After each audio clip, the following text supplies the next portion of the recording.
চালাক মানুষ কিভাবে চেনা যায়? চলুন জেনে নেওয়া যাক ৭ টি উপায়।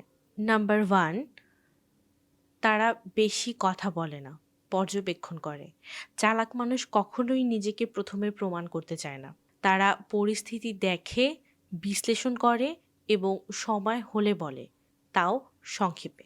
নাম্বার ২, চালাক মানুষ আবেগে গা ভাসিয়ে দেয় না। তারা আবেগ বোঝে। রাগ, অভিমান, ভালোবাসায় আবেগে গা ভাসিয়ে না দিয়ে তারা নিজের আবেগকে কন্ট্রোল করতে জানে এবং তারা অন্যের আবেগকেও বোঝে। নাম্বার ৩, তারা কখনো নিজেকে সবার সামনে বড় দেখায় না। তারা চুপচাপ নিজেকে তৈরি করে। আর চালাক মানুষ কখনো হারার ভয় পোষে না।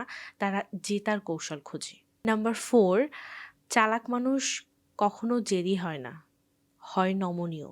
তারা পরিস্থিতি অনুযায়ী নিজেকে বদলায়।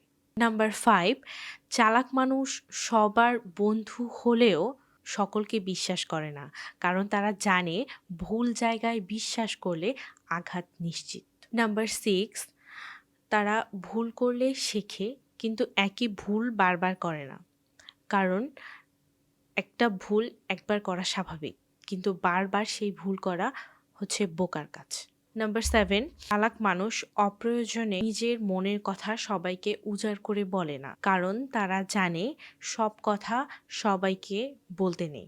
আর চালাক মানুষ বই বা ডিগ্রি নয়। তারা নিজেদের অনুভূতিকে এবং অন্যের অনুভূতিকে বোঝার চেষ্টা করে এবং জেতার জন্যই এবং টিকে থাকার জন্যই নিজেকে সেভাবে প্রস্তুত করে।